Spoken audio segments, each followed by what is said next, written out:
তো এই ভিডিওতে আমরা কথা বলবো ইনহেরিটেন্স নিয়ে। তো ইনহেরিটেন্স কি? তো বাংলায় ইনহেরিটেন্স হচ্ছে উত্তরাধিকার বা দায়ভাগ এমন কিছু, তাই তো। তো জাভায় ইনহেরিটেন্স বলতে বোঝায় ইনহেরিটেন্স হচ্ছে এমন একটা প্রসেস যেখানে একটা ক্লাস আরেকটা ক্লাসের প্রপার্টিগুলো ইনহেরিট করবে, একটা ক্লাস আরেকটা ক্লাসের প্রপার্টিগুলো অ্যাক্সেস করতে পারবে। প্রপার্টিগুলো বলতে আমি বোঝাচ্ছি যেমন একটা ইন্টিজার টাইপের ভ্যালু অথবা স্ট্রিং অথবা একটা মেথড। তো দেখা যাক ইনহেরিটেন্স কি। তো ইনহেরিটেন্স দেখানোর জন্য তো আমি প্রথমে একটা ক্লাস ক্রিয়েট করব। তো একটা ক্লাস ক্রিয়েট করি এবং ক্লাসটার নাম দিই। তো প্রথম ক্লাসের নাম দিলাম দীপ্ত। তো আপাতত এই ক্লাসটা আমি একটু ডান পাশে রাখলাম তো সুবিধার জন্য। তো আপাতত জাস্ট একটা ক্লাস বানালাম এবং এই ক্লাসের মধ্যে একটা ভেরিয়েবল রাখি। তো আমি লিখি just int A. Int A is equal to 5 লিখলাম। তো এইবার আমি যদি মেইন ক্লাসে আসি এবং আমি যদি মেইন ক্লাসে এই দীপ্ত ক্লাসের একটা অবজেক্ট বানাই, তো দীপ্ত অবজে নিউ দীপ্ত, এবং আমি যদি প্রিন্ট করি তো লিখলাম অভিজে ডট এ, তাই তো। এখন এটাকে যদি রান করি তো এই যে আমি এখানে 5 দেখতে পাচ্ছি। তো এবার আমি আরেকটা ক্লাস ক্রিয়েট করব। তো আবার এখানে যাই, তো একটা ক্লাস ক্রিয়েট করি। ক্লাসটার নাম হচ্ছে দেই নাবিল। এখন আচ্ছা, এটাকে আমি এটা নিচে রাখি। আচ্ছা, তো এটা হচ্ছে একটা ক্লাস দীপ্ত এবং এই ক্লাসটার নাম হচ্ছে নাবিল। তো আমি চাচ্ছি এই নাবিল ক্লাসটা যাতে এই দীপ্ত ক্লাসের প্রপার্টিগুলো ইনহেরিট করতে পারে। তো এর জন্য আমি জাস্ট এই পাবলিক ক্লাস নাবিল এইটার পরে জাস্ট লিখব এক্সটেন্স দীপ্ত।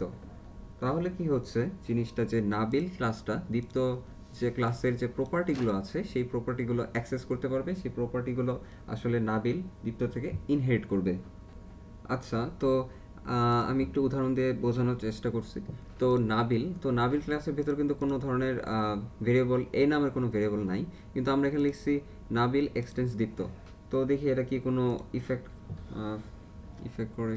আচ্ছা, তো একটা কাজ করি, আমি নাবিল ক্লাসের একটা অবজেক্ট বানাই। তো Nabil object is equal to new Nabil দিলাম এবং আমি যদি এখন লিখি যে system dot out dot print line OBJ dot A, তো এখন যদি এটাকে প্রিন্ট করার চেষ্টা করি তো এই যে আমি 5 দেখতে পাচ্ছি, কিন্তু নাবিল এই ক্লাসটার ভেতর কিন্তু এই নামের কোনো ভেরিয়েবল নাই। কিন্তু তাও কিন্তু আমরা এ ইউজ করতে পারছি।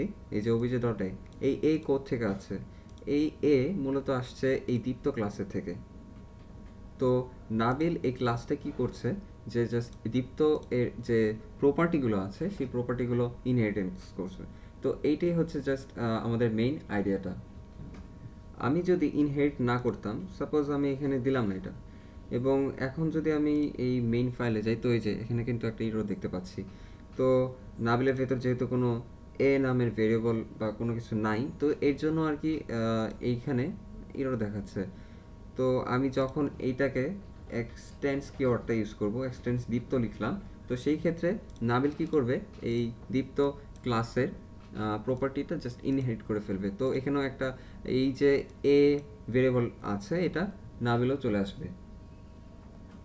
তো এইটা হচ্ছে দীপ্ত ক্লাস এবং এই ক্লাসের ভেতরে একটা ভেরিয়েবল এ আছে। তো আমি যখন এক্সটেন্ড কিওয়ার্ডটা ইউজ করলাম, তখন কি করলো নাবিল এই দীপ্ত থেকে যত প্রপার্টি আছে সেগুলো ইনহেরিট করে ফেললো। তখন এই যে এ ভেরিয়েবলটা আছে, আমি এই নাবিল ভেরিয়েবলের মাধ্যমে এটা ইউজ করতে পারবো। তো এই ক্ষেত্রে দীপ্ত এটা হচ্ছে আর কি সুপার ক্লাস এবং নাবিল এটা হচ্ছে আমার সাব ক্লাস। আমরা এই ক্লাসটাকে অনেক সময় প্যারেন্ট বলে থাকি এবং এই ক্লাসটাকে অনেক সময় চাইল্ড বলে থাকি। তো আমি যদি চাই, তো আমি ইচ্ছা করলে একটা মেথড যদি ক্রিয়েট করি, সেই মেথডটাও ইনহেরিট করবে, কারণ মেথড আর কি প্রপার্টির মধ্যেই পড়ে।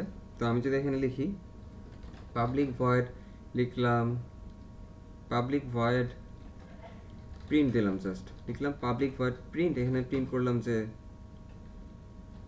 কি লেখা যায়, হ্যালো ওয়ার্ল্ড লিখলাম। এবং এখন আমি এখানে কিন্তু নাবিলের অবজেক্ট ক্রিয়েট করলাম এবং নাবিলের মধ্যে কিন্তু প্রিন্ট নামের কোনো মেথড নাই। কিন্তু আমি যদি এখন লিখি ওবিজে ডট প্রিন্ট, তো এবার যদি এটাকে রান করি, তো এই যে আমি হ্যালো ওয়ার্ল্ড লেখা দেখতে পাচ্ছি। কিন্তু এই হ্যালো ওয়ার্ল্ড এই যে প্রিন্ট ফাংশনটা আছে এটা কোত্থেকে আসলো, নাবিলের মধ্যে নাই, কিন্তু এটা এই ক্লাসের থেকে আসছে, যেই ক্লাসটা থেকে ইনহেরিট করছে। তো যাই হোক, ইনহেরিটেন্সের বেসিকটা হচ্ছে অনেকটা এমনই। আর ইনহেরিটেন্সের ক্ষেত্রে আরেকটা জিনিস যেটা খেয়াল করতে হবে, একটা ক্লাস জাস্ট আরেকটা ক্লাসকে ইনহেরিট করতে পারবে, অর্থাৎ একটা ক্লাস একটার বেশি ক্লাসকে ইনহেরিট করতে পারবে না। অর্থাৎ আমি লিখতে পারবো না যে নাবিল এক্সটেন্স দীপ্ত এবং আরও কিছু থাকলো যে ক্লাস 2 ক্লাস 3, অর্থাৎ এক্সটেন্ড, অর্থাৎ আমি জাস্ট একটা ক্লাসকে ইনহেরিট করতে পারবো। ইনহেরিটেন্সের রুল অনুযায়ী আমরা জাভায় মাল্টিপল ইনহেরিটেন্স ইউজ করতে পারবো না, আমরা জাস্ট একটা ক্লাসকে ইনহেরিট করতে পারবো।